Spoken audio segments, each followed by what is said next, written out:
आज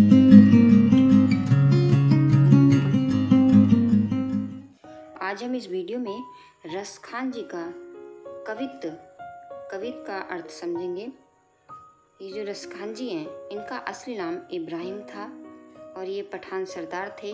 इनका जन्म दिल्ली में 1558 ईस्वी के आसपास हुआ और ये मुस्लिम होने पर भी श्री कृष्ण के अनन्य भक्त थे। इनका देहांत 1618 ईस्वी के आसपास हुआ। इन्होंने सवैये लिखे और ये इनका कवित्त है। रसखान जी श्री कृष्ण के अनन्य भक्त थे। उन्होंने श्री कृष्ण की बाल लीला का भी बहुत ही सुंदर सा वर्णन किया है और इस कवित्त में श्री कृष्ण जब शाम होते ही अपनी गायों को लेकर के लौट रहे हैं तो उसका भी कितना सुंदर वर्णन यहाँ पर रसखान जी ने किया है।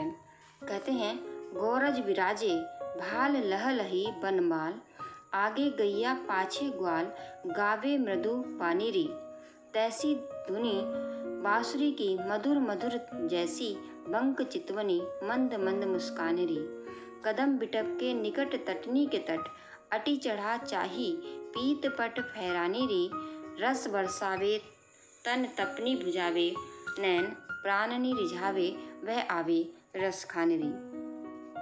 यहाँ पर गोरज का अर्थ है गायों के पैरों से उठी धूल। जब शाम होते ही श्री कृष्ण अपने गांव गोकुल लौटते हैं तो बहुत सारी गायें जब एक साथ आती हैं तो उनके पैरों के खुरों से जो धूल उठती है उसे कहते हैं गोरज। लह लह का अर्थ है लहराती हुई और बंक का अर्थ होता है टेढ़ी और चितवन का अर्थ है दृष्टि नजर। बिटप का अर्थ है वृक्ष और तटनी का अर्थ होता है यमुना नदी। अटा का अर्थ है अटारी और तपनी का अर्थ है जल पीड़ा। और रसखानी यहाँ पर जो लिखा है तो इसका तो अर्थ सबको पता ही है। इसका मतलब है रस की खान। रसखानी का अर्थ है रस की खान अर्थात आनंद का भंडार। यहाँ पर रसखान जी ने श्री कृष्ण का सौंदर्य का वर्णन किस प्रकार से किया है। उनके सौंदर्य का वर्णन एक सखी दूसरी सखी से करती है। गौरज विराजे भाल लह लही बनमाल, आगे गैया पाछे ग्वाल, गावे मृदु बानीरी। यहाँ पर श्री कृष्ण दिन भर गाय चरा करके शाम के समय सायंकाल में अपने घर लौट रहे हैं और एक गोपी उनके सौंदर्य का वर्णन कहती हुई करती है कि अपनी सखी से कह रही है कि देखो इस समय जो श्री कृष्ण लौट रहे हैं गांव को गाय लेकर के वो किस तरह से सुंदर लग रहे हैं। कहती हैं, हे सखी वह देखो श्री कृष्ण आ रहे हैं और उनके मस्तक पर गायों के पैरों से उठी हुई धूल लगी हुई है।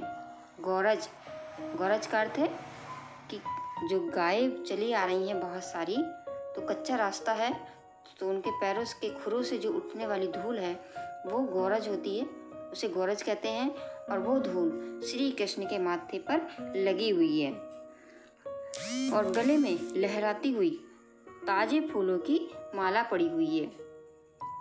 आगे कहती हैं, आगे आगे गैया आ रही हैं और उनके पीछे पीछे ग्वाले आ रहे हैं। वे मीठी वाणी में गाते चले आ रहे हैं और तैसी धुनी बांसुरी की मधुर मधुर जैसी, बंक चितवनी मंद मंद मुस्कानी री। आगे गोपी कहती हैं कि देखो उनकी टेढ़ी दृष्टि और मंद मंद मुस्कान जैसी सुंदर है वैसी ही मधुर मधुर उनकी बांसुरी की धुन है। कदम बिटप के निकट तटनी के तट, अटा चढ़ी चाही पीत पट फहरानी री। आगे गोपी कहती हैं कि हे सखी देखो यमुना के नदी के तट पर कदम के वृक्ष के नीचे श्री कृष्ण बहुत ही सुंदर लग रहे हैं। आओ अटारी पर चढ़कर उनके पीले वस्त्रों का फहराना देखो। अटा चढ़ी चाही पीत बट फहरानी री। गोपी कहती हैं कि चलो अपनी अटारी पर चढ़ जाते हैं, अपनी छत पर चढ़ जाते हैं और श्री कृष्ण के जो पीले वस्त्र हैं वो किस तरह से फहरा रहे हैं उनको देखते हैं। रस बरसावे तन तपनी बुझावे नैन, प्राणनी रिझावे वह आवे रस खान जी। आगे सखी कहती है कि वह रस आनंद की, श्री कृष्ण जो है रस की खान है और रस की वर्षा करके शरीर की तपन को मिटा रहे हैं। और वह आनंद का भंडार हमारी आँखों तथा प्राणों को रिझाता हुआ बहुत ही आनंद प्रदान कर रहा है कि आओ सखी छत पे चलते हैं, अटारी पर चढ़ जाते हैं और श्री कृष्ण का जो सौंदर्य है उसको निहारते हैं कि देखो श्री कृष्ण इस समय क्या लग रहे हैं, रस की खान लग रहे हैं, आनंद का भंडार लग रहे हैं। तो इसीलिए हम अटारी पर चढ़ करके इस आनंद का आनंद लेते हैं। आगे कहती है गोपी कि इस समय जो श्री कृष्ण का सौंदर्य है वो आनंद का भंडार हमारी आँखों तथा प्राणों को बहुत अधिक रिझा रहा है और बहुत ही अधिक आनंद प्रदान कर रहा है। इसका काव्य सौंदर्य है कि यहाँ पर श्री कृष्ण का जो स्वाभाविक सौंदर्य है उसका चित्रण हुआ है और यहाँ पर अनुप्रास अलंकार भी है। आगे यहाँ पर श्रृंगार रस है और यहाँ पर भाषा जो है इनकी ब्रज भाषा है।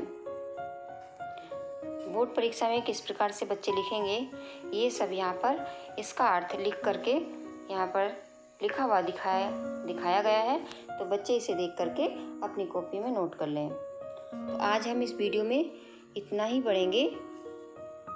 आशा है आपको इसका अर्थ समझ में आ गया होगा। धन्यवाद।